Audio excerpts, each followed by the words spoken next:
Good evening, everybody, and welcome to Dorset's live recruitment event, where tonight we're going to give you a bit of an overview of some of the experience of some of our officers on the call this evening, but also give you some information from our recruitment and our positive action teams, just how, what are the different career pathways that you can come into, and some of the support we can give you as well.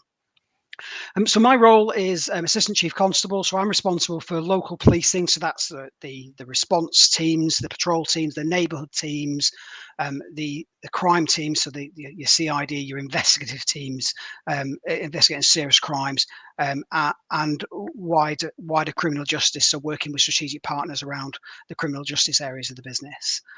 What I'm going to do, I'm going to just bring each member of staff in. They're just going to introduce themselves a little bit, and then once we've done the intros, we'll then step forward and talk a bit more about the different entry routes that we have around it. Right, great. So let's go to Lee Johnson. Lee, do you want to just come in and introduce yourself and just give a bit of a history of yourself? Oh, thank you, sir. My name's Lee Johnson, PC Lee Johnson. I'm in training at the moment at week 14. Previous background, I was working within finance through sort of my 20s, and now I've hit the age of 30. I've joined the police and wanted to change up my career. Moved from Devon to Dorset, really fell in love with the location, and really enjoying my training so far through the sort of the police constable degree apprenticeship. So I've still got a 3-year course, which I'm sure they're going to go into detail on later on. Great, thanks, Lee, and great to have you here tonight. If I can now come to Scott Williams. Thank you, sir. So I'm Scott. I'm currently a sergeant within the VCT, which is the volume crime team. I've been within policing for 6 years now. So I started in the first intake for the PCDA route, and I passed that with a first in my degree for that. I'm also just past the PC2 inspector route, so I'm now going for a fast track to inspector. My policing experience is 4.5 years on response policing, and now the last 1.5 years within investigations. I've got a public order background, a CBRN general responder background, and a digital media investigating background. So quite a vast background. Thank you, sir. Great, thanks, Scott. Scott, you mentioned the VCT there. What type of that's a volume crime team, isn't it? What type of things do you deal with in the VCT in terms of type of prisoners? So that's your day-to-day volume crime. So that's your DA investigations, going on to kind of your public order incidents. We deal with pretty much everything that's not serious or complex within the whole of the county of Dorset. So that's our kind of vast. Great, thanks. And you mentioned their CBRN. Just for those that might not know what CBRN is, can you just explain what CBRN is for me? Yeah, so it's chemical, biological, radiological, and nuclear. So that is our response to CBRN incidents. So they can be a vast array of things, because that could be from hazmat incidents to your full-on incident like Salisbury a few years back. Great, thanks, Scott. And that's an additional hat that you wear on top of your day job, isn't it? That's yes. Extra things that you do on top of it. That's great. Thanks, Scott. And we'll come to Fiona next. Thank you, sir. Good evening. Yes, so I came across on the detective constable degree holder entry program. So I used to be police staff. I used to work in corporate communications. I then saw the advert for the fast track detective scheme and applied. The recruitment process took a few months.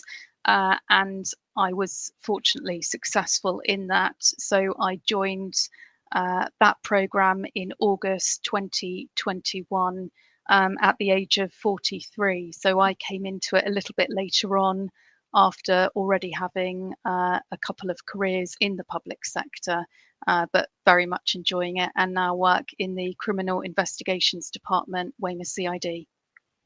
Great, thanks, Fiona. That's so great. And then Rachel, to come to you next. Hi there, thank you so much. My name's Rachel Towers. I am one of the senior resourcing officers within the recruitment team. I specifically look after our new recruit police officers alongside our transferee police officers, special constables, police community support officers, that sort of thing.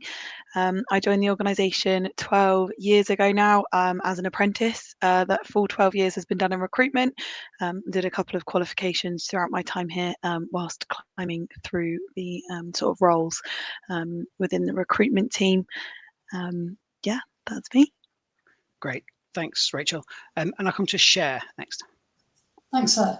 Good evening, everyone. I'm Cher Halford. I work in the Alliance Positive Action team. So I'm based in Devon and Cornwall, and Devon and Cornwall Police and Dorset Police work as an alliance for some functions.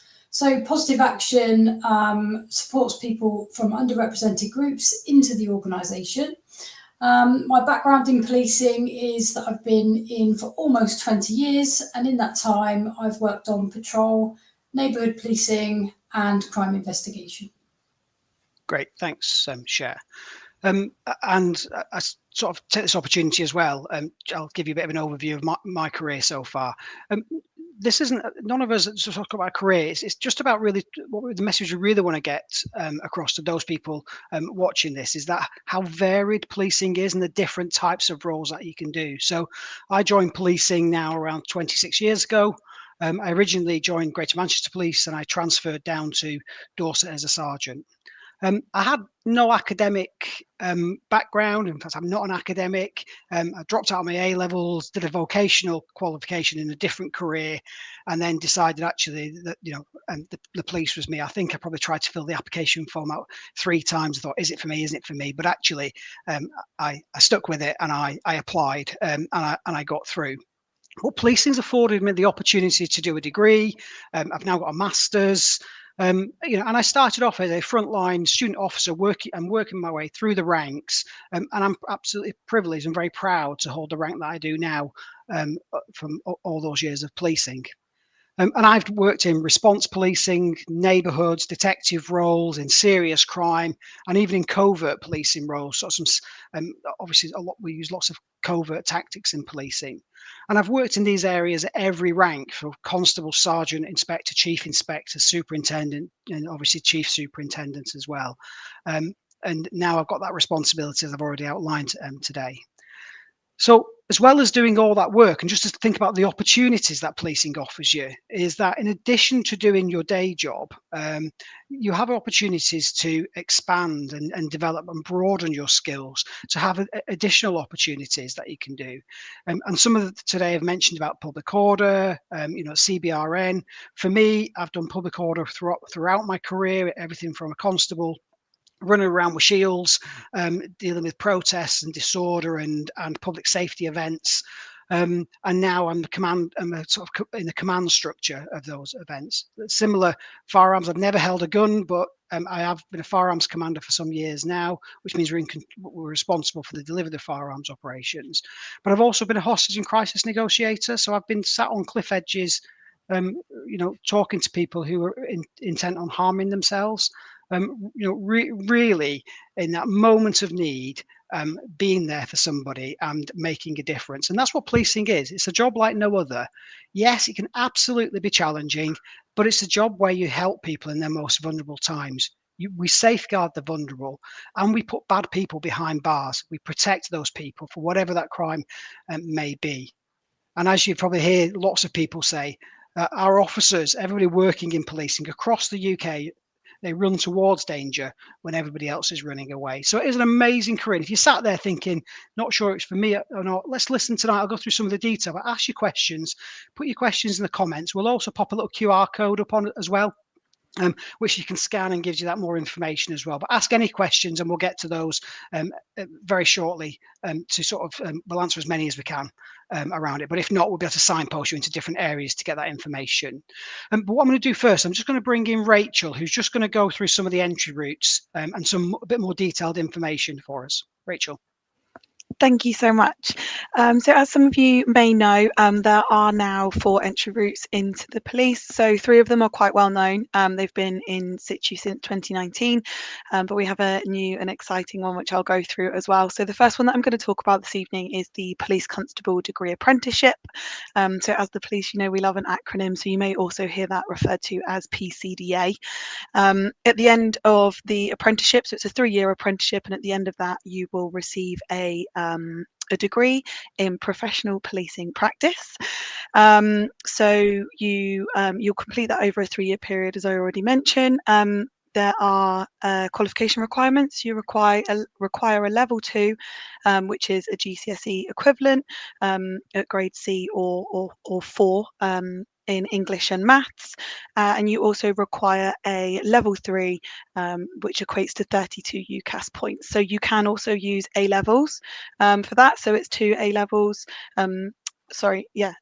You can use A levels, a maximum of 2 A levels to make up 32 UCAS points, or other ones such as sort of level 3 diplomas. There's lots of others that we have on our Force website that we can use for a qualification checker for you if you're not sure. So that's sort of our Police Constable Degree Apprenticeship in a snapshot. Our next one that we have is our Degree Holder Entry Programme. Once again, our lovely acronyms of DHEP. So that is what it does, what it says on the tin, really. You need to have a degree for that entry route. It can be a degree in any subject, as long as it's not already in the professional policing practice. You can have that, and that's a 2-year program for your degree holders. And we do also offer a detective route for the DHEP people, which is referred to as DHEP DC. So that's Degree Holder Entry Program Detective Constable. Our 3rd entry route, which has been in place, is the Professional Policing Degree.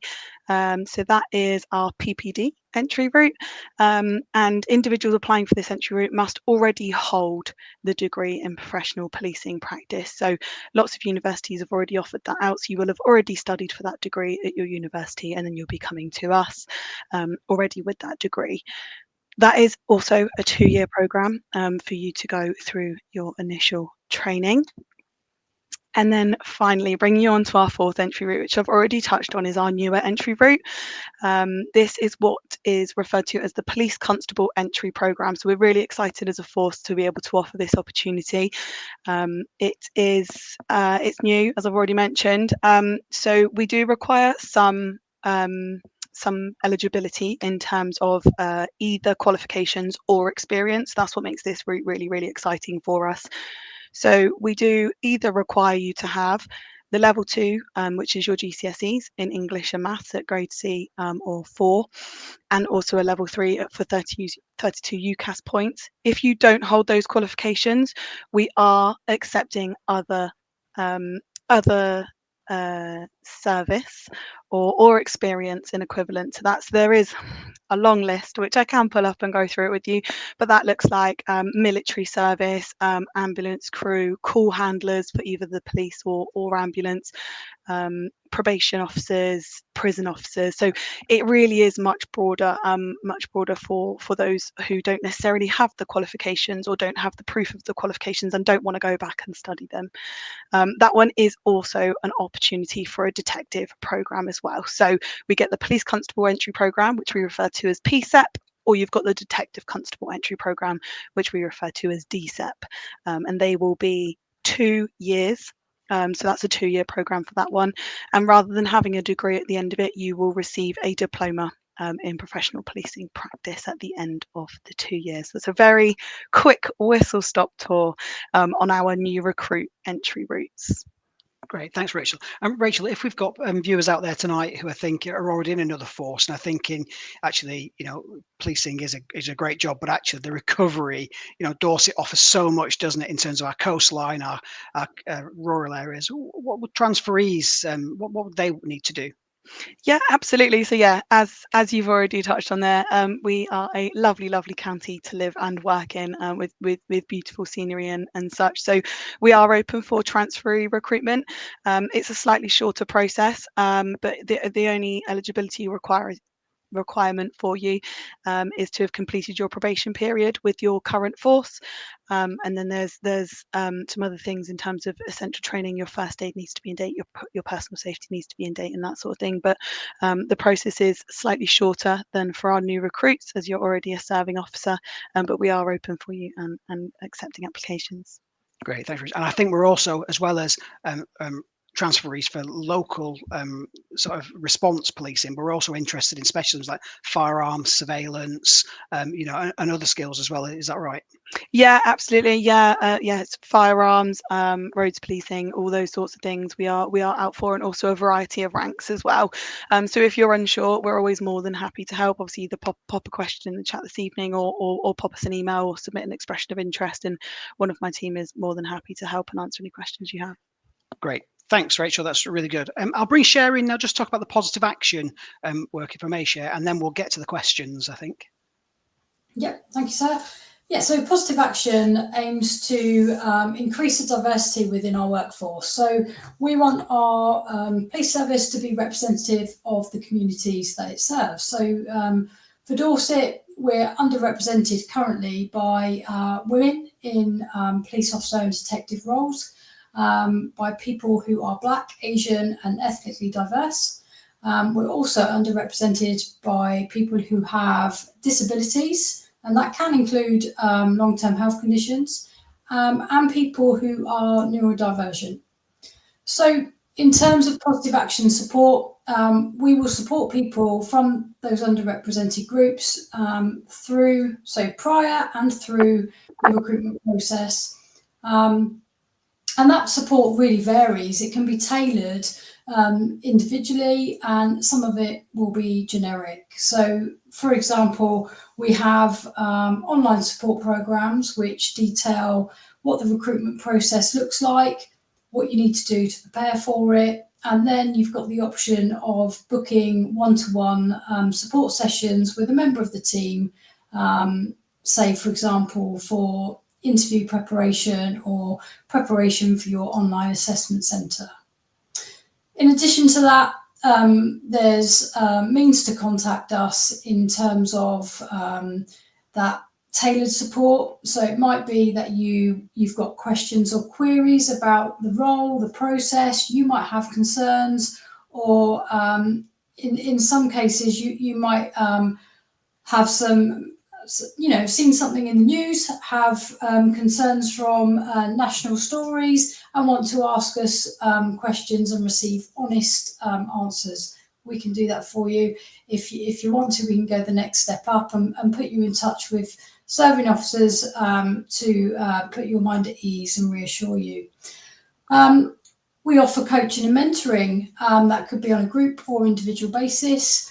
And basically we'll just take whatever you need and we'll deal with it at the time, look at the barriers that you're facing personally and help you to work through those prior to and throughout your process. Great, thanks, Cher. That's really, really good. Great. So hopefully those sort of little introductions and those sort of bit of information that we provided you will help tonight. And I know we've got lots of questions, so I think we'll go straight into the questions if that's okay. If we can have the first one. So from Robert Partridge, what's the shift pattern? Scott, do you want to talk about the shift pattern? Yeah, of course. Thank you, sir. So the shift pattern that the response teams currently are sat on is a 6 on 4 off. So you do 2 earlies, 2 lates and 2 nights. So those early shifts consist of 7 till 4. Your lates are 4 till 11. And then your nights, you're 10 till 7 in the morning. So that's the current shift pattern on response. And that's across the whole of the county. So recently, Bournemouth, Christchurch and Poole section, they just changed to that pattern. So great. And then you got 4 off. That's 4 rest days then before coming back onto your day shifts. Yeah. Yeah. You mentioned there's some of the late shifts, but obviously we have peak demand times over sort of weekends as well. So what do those late shifts look like over the weekends in terms, because obviously we have to think about nighttime economy and things. Yeah. So on the weekends, we're working 5 till 3 in the morning. And then your nights, you do an extra hour. So you're doing 9 till 7 in the morning just to cover that peak demand. And they rotate, don't they? So over a period of time as well. From Yeah, that so you're not perspective. doing that every week. It is whatever your shift pattern falls on. So Yeah, excellent. And then I'm not sure. About every 10 weeks on response is a training day, I think, as well, isn't there? In terms of that fixed training date where we can give people time to do things. yeah, as well. exactly that. Great, thank you. So that's the main. Hopefully that answers the question. That's the main shift pattern. There are other shift patterns out there. So the CID teams do slightly different shift patterns. I just wonder, actually, Fiona, whether it's something. What's the shift pattern like for CID? Yeah, of course. Well, unlike response, we do get to our bed at night, so that is one advantage of joining CID. So our shift pattern is so you work early, which is 8 in the morning until 6 p.m, or late, which is 12 p.m. to 10 p.m. Sometimes you do a later start, 2 p.m. to 10 p.m.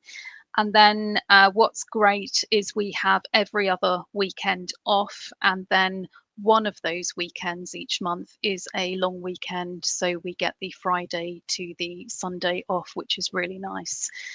So a little bit different to response, but that's the rolling pattern. Great, thank you. That's great. We'll go to the next question if that's okay. So a question from Chris Bown. So I'm a serving prison officer and can't apply due to not having GCSEs, but also a veteran. Rachel, is that something you can assist with? Yeah, absolutely. So I've touched on it very briefly in my initial introduction, but we do for the police constable entry programme or for the detective constable entry programme, which is our new entry route, we do actually recognise the military personnel, so whether that's Army, Navy, RAF. The requirements are around 24 months service and exemplary discharge within the last 5 years. As I've mentioned, we do also recognise other roles, and I've got a long list of them, which I'm absolutely happy to share with, or you can find them on our Force website. But one of those is a prison custody officer. It's 24 months service for prison custody officers, and I've mentioned there's other roles within that. But this is what's really brilliant about our new entry route, is actually those really important previous life experiences now recognised as an equivalent to those qualifications. Great. So if Chris has a look at our website, has a look at the information, but if he's got other questions that he wants to clarify with Rachel, depending on his unique circumstances, what's the best way for him to achieve that? So the best way is to give us a call. Once again, our number is on there, and I'll share that with you a little bit later if that's something we can do. But if you go to our entry routes page on our Force website, that gives you the full detail and the full breakdown of those other accepted roles. And then, yeah, any other questions you've got, one of my team is more than happy to help. We're option 1 on the generic number, but we are more than happy to help. And if you have any other questions or just want to talk it through, really, we can do that for you. Great, thanks, Rachel. And Chris, it's a great job. And I know already we've got individuals who've worked in the prison service who are working as police officers now who are loving it. So get looking at that website for us from that perspective. Next question, please. Apologies if I pronounce your name wrong, but Anastasios Karamiros, could you please tell us about the vetting process? What's checked? How long should it take? What would cause delays? And can we do anything to speed it up our end? Rachel, I think that's another one for yourself, isn't it? It is, thank you. So whilst I don't specifically carry out the vetting checks, I do work very closely with our vetting team. So they do local checks. They also do national checks where required and international where required. Also, unfortunately, our vetting process can take a little while. So they now have an online security questionnaire which you complete, which does definitely speed up the process as opposed to our hard copy questions. So the link is shared with you from our vetting team. You're given 2 weeks to complete that. We always advise our individuals to complete that as soon as they can, but of course not to rush those forms because they are very important. Once those are returned, our vetting team aim to turn those around for our police officer new recruits within 5 weeks. So that's 25 working days. They go out, they do lots of checks. They do sort of counter-terrorism checks. They do lots. Some things that can slow it down are if one of the biggest things are either errors or not enough detail on our security questionnaires. So we always advise individuals to, if something's not known, for example, put why it's not known. So for example, if you're estranged from that individual and that's why the details aren't known, that's not a problem. We just need to know that, because what the team may do is assume that potentially you just haven't been able to find it out when you've completed it. So they may come back to you and ask for some clarification on it, which can, of course, result in delays. Some other delays are if they're out of force checks to do. So if our vetting team need to check in with other forces or other organisations, it may be that is what causes the delay. The things that can be sped up by you are just prompt responses, really. So prompt completion of the form, prompt responses if the vetting team are reaching out to you. That helps us greatly. I hope I've answered that for you. Great, Rachel. Thanks, Rachel. You know, we've got extra resource in our vetting team to really try and drive those questions through. But yeah, like Rachel says, prompt, accurate information on there as well, and we will get through it as quick as we can from that perspective. Next question, please. So, I think that's Brad Bolland. What happens if you don't have the correct GCSEs? Rachel, it's to you again. Yeah, so I've already touched on it very very briefly. I'm more than happy to answer. So if you don't have the GCSEs in English and maths, we do also accept what I've referred to as level 2s. They can also be referred to as functional skills. So if you don't have it and you don't have any of the other service that we've spoken about, whether it's military or other, what you can do is contact your local learning provider. So some of our local colleges do offer free classes to obtain those GCSE levels. They also offer, if it's something that you've got but it was quite some time ago and you can't find your proof of it, they offer you a test which you can do, which takes to provide you with a certification of the fact that you do have that level of learning. So we have actually a document linked on our Force website. I think it's under the FAQ section around attaining your level 2s. It just gives a little bit of an indication, essentially what I've just said there, reaching out to local learning providers to see if there's something that they can offer you. Quite often it is free with colleges, so definitely an option if that's what you're looking to achieve. If you're looking to obtain those qualifications beforehand, that's what I'd recommend. Great, thanks, Rachel. Thank you. No problem. Next question, please. So Archie Smith, what qualities or skills are you most looking for in new recruits? Rachel, I'm going to come to you first, just from the initial recruitment side, but then I'll probably then just bring some others in just to talk about themselves. Yeah, absolutely. So sort of in terms of qualities and skills, all of our selection process is done around the competency values framework, and it talks a lot within that around the sort of the things that you should be considering when going through the process. There's nothing in particular that we look for as part of the selection process. Obviously, lots of that can be very subjective. So we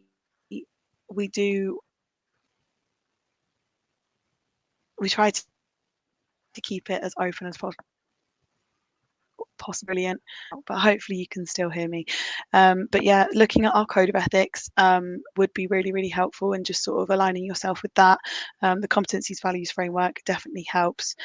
Skills, you need to be able to talk to people. A lot of our police officers are out about and are talking to people, so if that's not one of your strong points, definitely try to improve on that. Unfortunately, a little bit of conflict in the role as well, but brilliant officers out there who deal with it. So that's just some of the things really that we tend to advise. Great, thanks, Rachel. And I think that's really valid advice. You know, go onto the website, and the competency value framework will give you the type of things, and the code of ethics in particular. All this is searchable. It's on our website, but you can just search police CVF, the competency value framework. That will talk about our values, about being public service driven, integrity.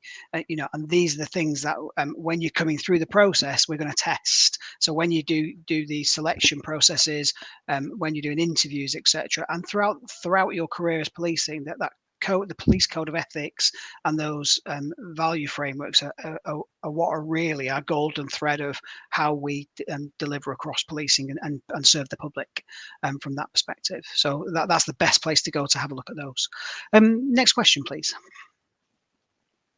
That's Aaron Jones. Quick question, please. I'm currently studying criminology and psychology in university.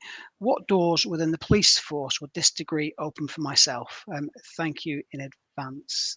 Sorry, Rachel, I'm dominating yourself really in terms of. I'm conscious No. it doesn't matter about what degree to degree, does it?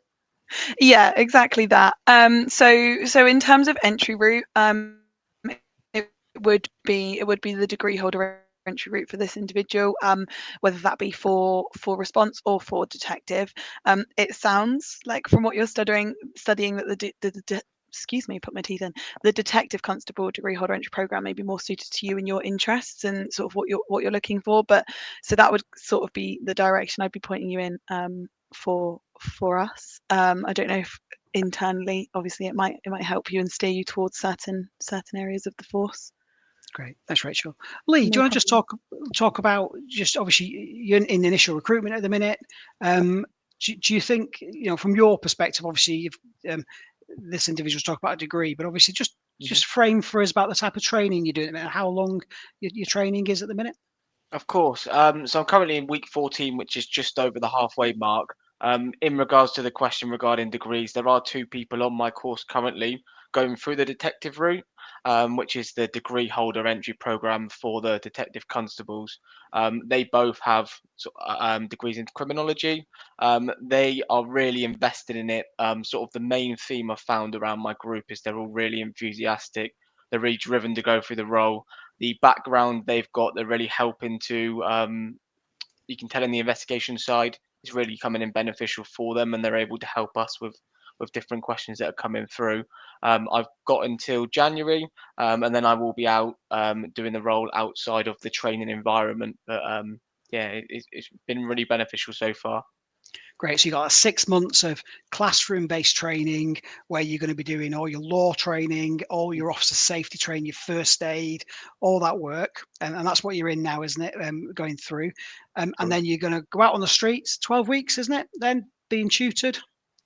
12 weeks. Great. And then you're in a position after that. What happens after that? Done that 12 weeks of being tutored, etc. Perfect. So after the 12 weeks of being tutored, I'll get then signed off for independent patrol status, which will then I'll kind of go into my fully operational competence. That's a 2-year from beginning timescale, and that will be where I'm doing the job, and I'm just making sure that when I'm getting faced with these new situations, I am being assessed to make sure that I'm dealing with them correctly. I'm progressing. I'm constantly learning. That's probably one of the big parts of me wanting to join the police is I knew that it wasn't going to be 6 months and I know it all. It's going to be a lifelong of learning. And really, there's always going to be more for me to learn and more directions for me to go in. And then after the 2 years, I'll have the last year remaining, which will go into. After that, I'll have my degree as part of this scheme, and then all the avenues it will open up from there. Great, excellent. Bro, thanks very much. We're going to go into the next question next. Then, thanks, Lee. So, Anastasios Karamiros, again, I think, if successful in the DHEP DC, what would the next few years look like in the force? I think if we can go to Fiona for that one. Yeah, that's a really good question. So once you pass the recruitment stage, you will start your training. That's as a police officer. So everybody going on the investigations route is trained as a police officer. It's the same initial training for everybody, and that lasts, I think I'm right in saying, 5 months. Once you've passed your initial training, you then move into the tutor unit. So that's the professional development unit. You have a tutor and then you start your frontline role. So that's answering the 999 calls, going out on response, and you work through a number of units. For example, you have to show that you are competent doing an open air search, for example, or a person search, or a interview with a suspect. Your tutor assesses you throughout those few weeks, and then you move into the volume crime unit, where you're there for between 6 months and a year, depending on when you feel ready to make that move to the Criminal Investigations Department, which is CID. And that's very much your journey. You're not rushed through the process. If you feel like you need longer in a particular unit, then you're supported to do that. And you, alongside that, there are qualifications that you have to get to work as an accredited detective. You have to pass a National Investigators exam. So you'll take that whilst you're in the Volume Crime Department, or in those early few months of when you join CID. And then once you pass the National Investigators exam, you will then embark on your 2 months training, which will give you that accreditation as a detective. You'll also work on a portfolio. So any of the cases that you're working on throughout your time in CID, you'll have your tutor in CID, and you will work on your portfolio. And it's then at that stage, once you've passed your National Investigators exam, once you've done that 2 months of detective training and you've completed the portfolio, at that point you then receive your accreditation. And that's a really exciting point, because you're then accredited as we call it a PIP2 officer. So you've got that senior investigation qualification, and you can stay in CID, or you can move to other specialist investigations teams like the Major Crime Department or Child Abuse Investigation Department, or you can progress like Scott has done, and you can move through the if you want to progress as a supervisor or go into a management role, then again that is an option.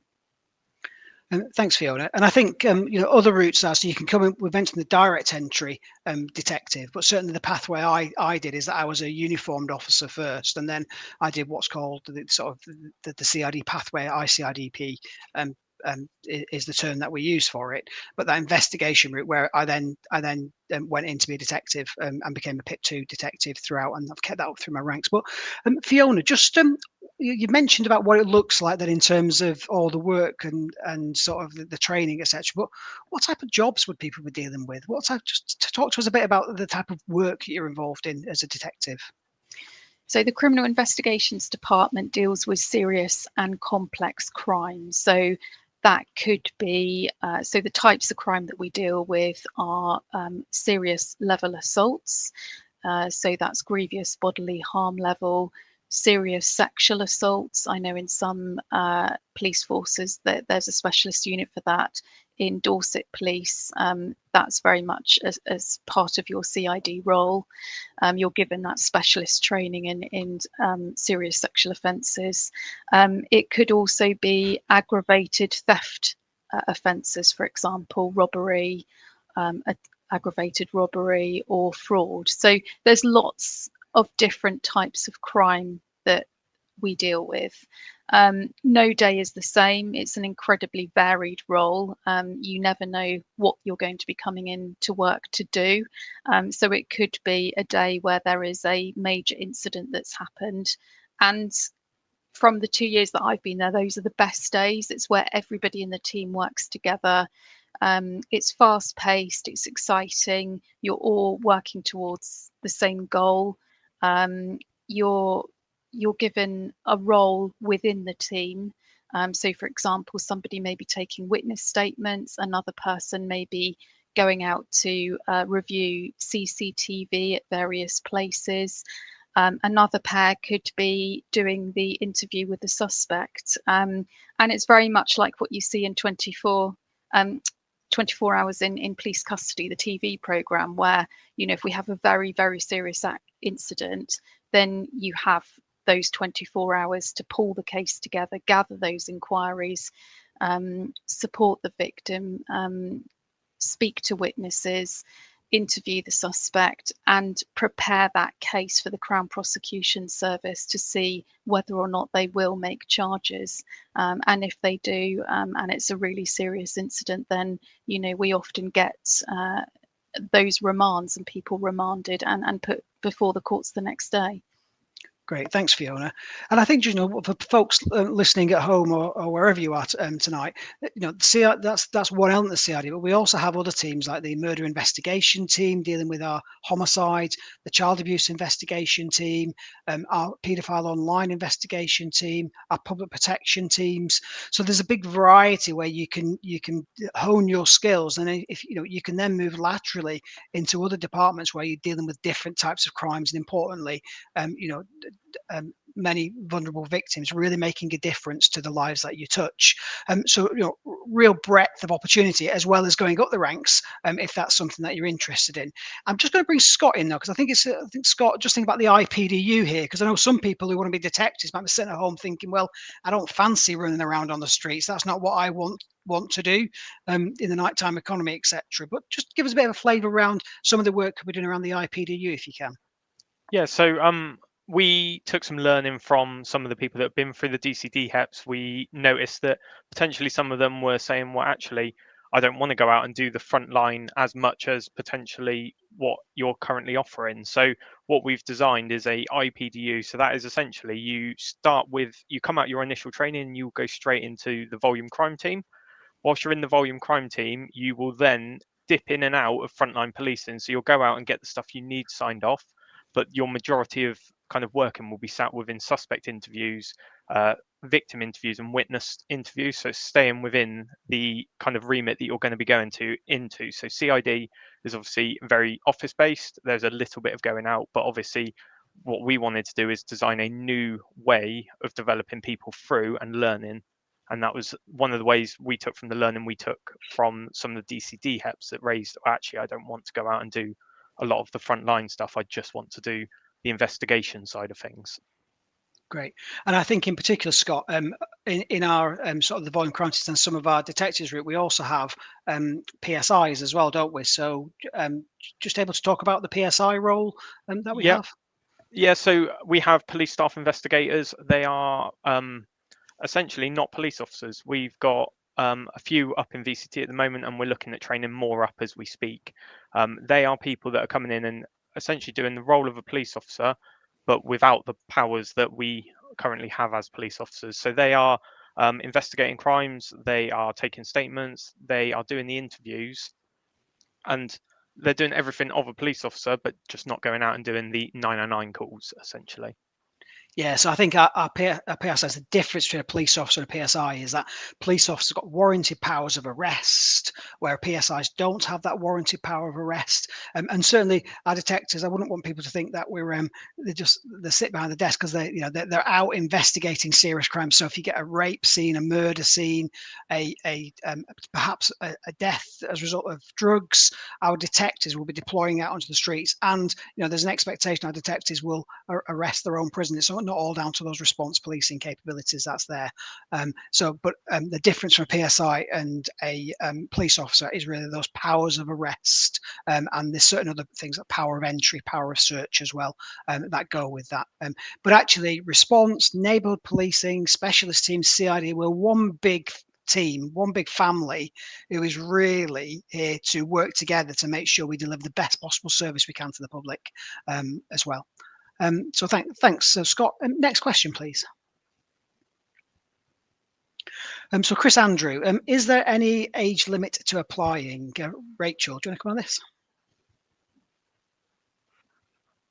Yes, thank you. So there has been a change in our eligibility over the last year or so. So individuals can apply from the age of 17 and complete the selection process.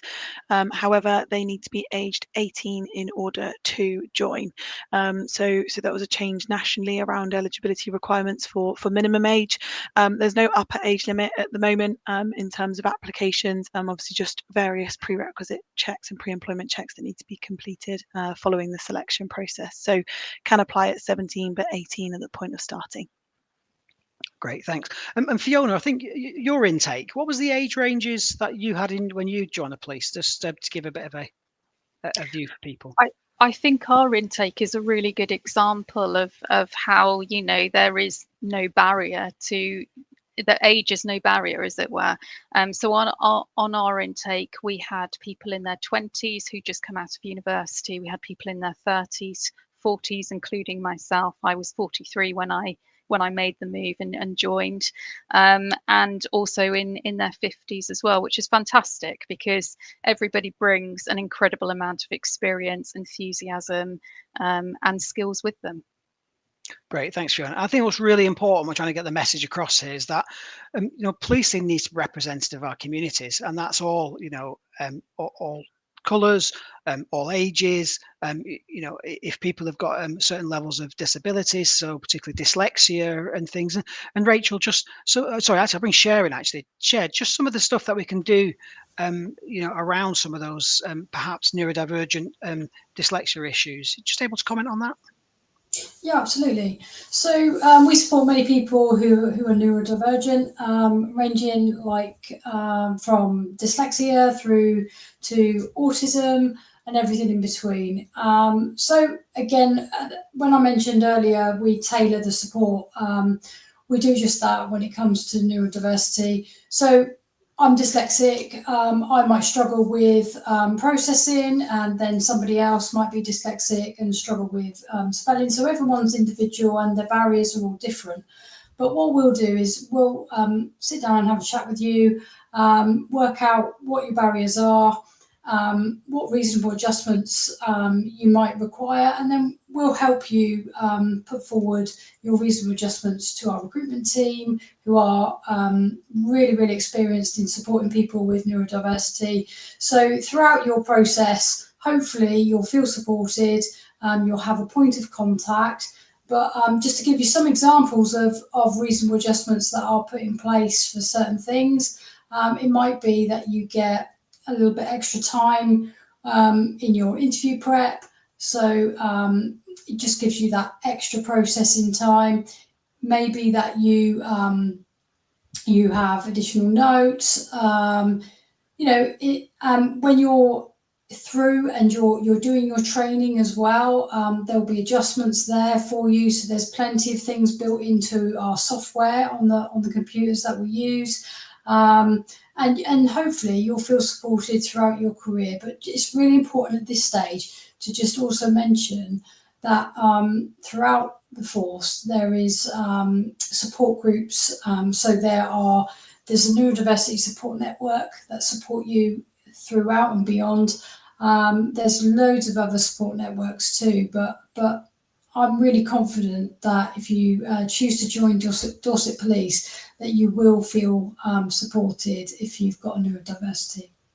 Great, thanks, Cher. That's really helpful. I think it's just important to send that message to people listening about actually all the support that I have in place, and it's not a barrier to joining what is a fantastic job. Let's go for the next question, please.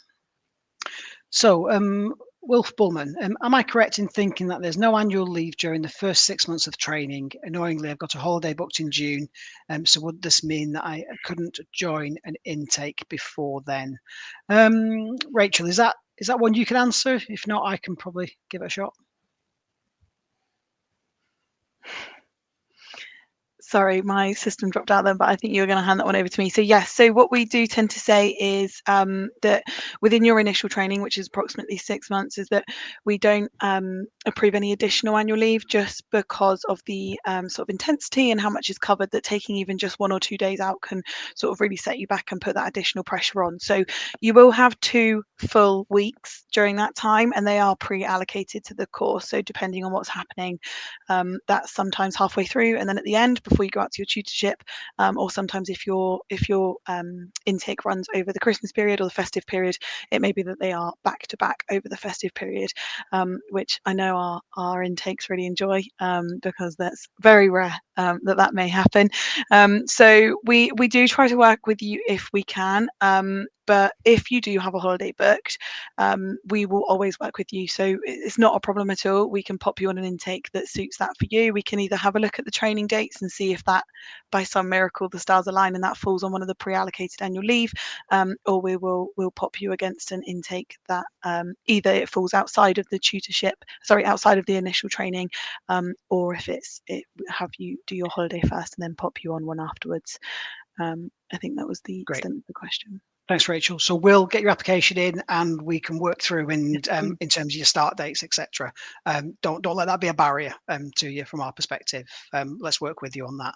Next question, please. So Amelia Harrison, what makes a PCDA applicant stand out during recruitment? Would you advise I apply for the 2026 intake before or after I graduate? Rachel, that's definitely one for you, I think. It is, thank you. So in terms of applying either before or after you graduate, you can apply before you receive your qualifications, but it will need to be within the next 6 months, just because that's the sort of maximum length of our recruitment selection process. So if you're obtaining your qualifications in the next 6 months, absolutely apply. If you'd prefer to wait until after, also an option for you. But we've got a couple of steps for the selection process. You have the national SIFT process, the online assessment centre, and the force interview as well. So we can sort of utilise that time before you're obtaining your qualifications to complete the selection in time for that. I'm just trying to, sorry, the question's just It's about qualities of the PCDA. Yeah, yes. So again, sort of just referring back to that skills and qualities, just having a look at the code of ethics and the competencies values framework will give you sort of those points that you can consider and that you can sort of expand upon. There's nothing specifically for the PCDA route. It is just sort of for the police constable role as a whole. But having a look at those two documents specifically will certainly help you in terms of how to prepare moving forward. Great, thanks, Rachel. And would you suggest people look at that CVF and then think about, okay, I've got to, let's say there's a CVS on taking ownership. Let's use that one or public service and there's sort of like descriptors, isn't there, underneath them? What would you sort of say to people that they're thinking of, applying, look at those areas and then thinking about, well, I'll see what evidence I've got to support those, because they'll get asked questions, won't they, about under those headings in some of the process that they go through. Any advice that you give on that? Yeah, absolutely. So through multiple stages throughout the process, you may be asked questions against those competencies or values. So absolutely, if you can think of examples in whether it's in education, in work, in your personal life, whatever, it doesn't need to be work related. It can be in whatever you can apply that to in your life. And the biggest thing for me and the biggest advice that I give to people throughout the selection process is around structuring answers, because it just really helps you give a really well-rounded response. So one of those is the STAR mnemonic. So that's situation, task, action, result. And it just really helps you cover off and explain an example fully. So talk about the situation, what the task was, what the action you took, and what the outcome or the result was of that example. So yeah, if you can apply examples and start thinking about that, or start thinking or applying those competencies and values to day-to-day experiences you have, that will help you for the selection process. Great, brilliant. Thanks, Rachel. We'll go to the next question. I hope. Archie Smith, are there any common mistakes applicants make during the application or interview stage? Rachel? Yeah, so I've just touched on that very briefly in terms of the interview stage and sort of the well-rounded responses. That is probably the biggest one we see, and I think if you haven't done a structured interview before, it's really quite surprising. Whilst we provide the preparation materials, you do get an interview information sheet. So just really reading that in detail and taking that advice on. In terms of application, the main not necessarily mistakes, but the main things we come up against are potentially people are so keen to join us and they're sort of completing them nice and quickly, which is brilliant, but maybe not necessarily reading it in full to make sure that we're getting what we need. And also I think sometimes guessing or popping on there what they think we may want them to say. So if you are ever unsure, if you get to a point in the application where you think, oh, I'm actually not sure what they're asking for me here, do reach out to us, pop us an email, give us a call. My team are always on hand to advise and sort of point you in the right direction, or give you an alternative if you're not sure or if you haven't got something specific that it's asking for. So yeah, that's kind of the main things that we see. Great, thanks, Rachel. We'll go to the next question, please. Okay, so Bravo Sierra Victor. So what equipment can be used for those who are frontline officers who are hearing impaired? For example, use of police radios. I'm just thinking it's best to sort of approach this really. Rachel, anything that you can add to this? I can go to share as well around it. Yeah, I mean, I don't have a lot of advice in that area. I know we have had individuals that have come through the process. It is largely managed by our occupational health team. So our occupational health team will meet with you. You'll have a face-to-face appointment with them.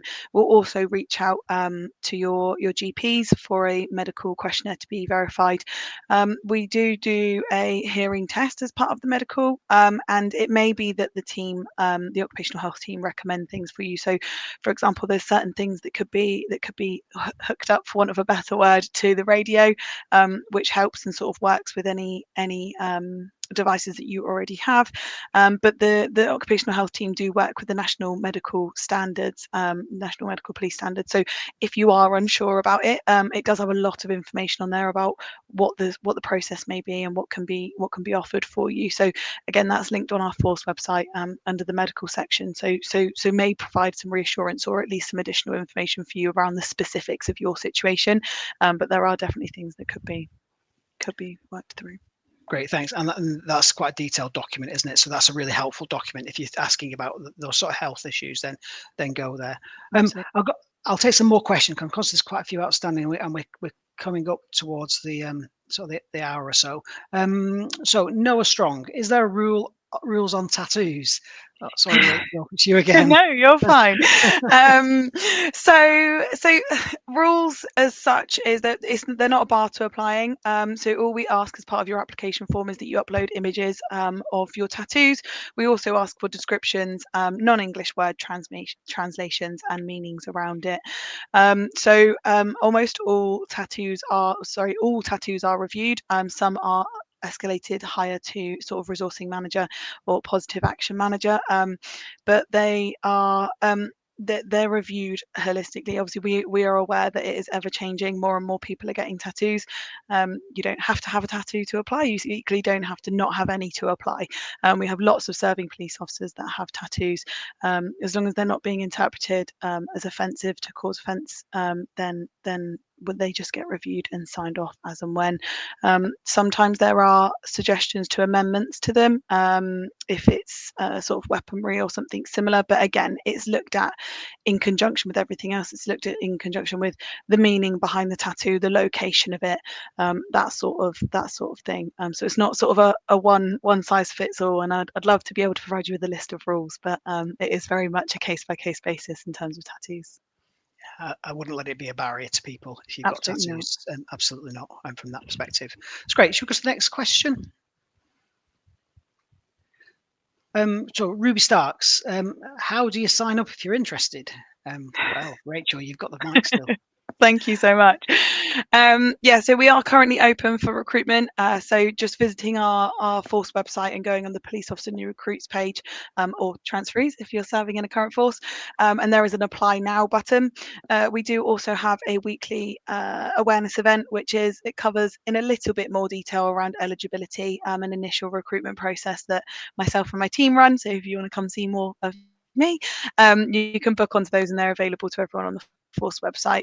If for some reason you go onto the force website and we don't have an apply here button, there will be instead that says to express your interest, please visit this link. And then what that will do is that will add very basic details for you to a list, and then ahead of our next recruitment campaign we'll pop you an email to say we're launching on this date, keep your eyes peeled, and then you'll get the link to the advert. Great, thanks, Rachel. Thanks. That's what brings us to the hour now this evening. And I'm conscious there's still lots of comments there, but hopefully what we have, lots of questions, but hopefully what we have asked reply tonight gives you the flavour. But go to our website, lots of frequently asked questions there, and that will hopefully help you. But if you've got any problems, contact the recruitment team. We're here to help. We want to make sure that people don't think there's barriers in place. We want you to come and love Dorset as a county, join the force, work hard, but then enjoy the county for your rest and recuperation from that perspective. But before I go, I'm just going to come to the officers online and just really sort of ask you, if you can, just to sort of in a few words, just tell us why you decided to join policing. So let's go to Scott first. Thank you, sir. So my reason for joining policing, I would have gone for the cliche of helping people and stuff like that, but I worked in IT. I was very bored. I joined as a special constable before becoming a PC, so I had that little bit of experience there to test the water, see if it was right for me. But I was really bored in IT, and when I need something that I come to work every day, and no job is the same. So every single day it is different. I don't walk in, even now as in the supervisory rank, and the day is the same. Every single day is different, and that's what I wanted. So that was my reason for joining. Great, thanks, Scott. That's great. So I'll go to Fiona next. I think I was attracted to the investigation work, just the challenge of that. And since joining CID, I think the most rewarding aspect is just being able to support victims. And you come into work and you do your absolute best for that investigation, support the victim all the way through until that case concludes, be it at court with the trials and sentencing. And I think that's incredibly rewarding and a real privilege as well. Great, thanks. And Cher, shall I come to you? Thank you, sir. Well, I was inspired to join the police at the age of 13 when I went on a school visit to our local station, spoke to some officers there, and yeah, I had that itch, if you like, for years, and went off and did other things, and then came back into policing really when I was in my early 30s. Love it. Every day is different. I've learned so much. I've gained so much. 20 years in, still here. Great, thanks, Cher. That's really good to hear. And then Lee. Thank you, sir. So I echo a lot of what Scott has said. I worked within sort of an office-based role, needed something that was going to excite me about life again. So I found the police were doing the degree apprenticeship, realised that opened up that entry-level programme for me, and it has lived up to that. Every day is different in every one of the last 14 weeks I've done. Great, thanks, Lee. And here's to many, many more days, weeks, months, years of policing. And believe me, it is a great job, and it stays like that with you from my perspective. So, folks, the questions that are outstanding, we will endeavour to go through those and reply to them. So we will endeavour to answer everyone's questions online, but just difficult tonight in the time frame that we've got. So I'd like to thank you at home or wherever you are tonight for joining us, asking the questions, and hopefully you look at this and think, actually, policing is for you, Dorset's for you, and please, get in touch with our recruitment team. We're here to help. We want to hear from you around things. I think from my perspective, can I just say thanks to the panel. A number of people are, not at work. They're doing this in their own time at home for this, or extended hours on top of their day job. So huge thanks for everybody and coming to the panel. I think your insights have been really helpful for people. But thanks very much. Have a lovely evening, and I'll see you again soon. Take care. Bye-bye.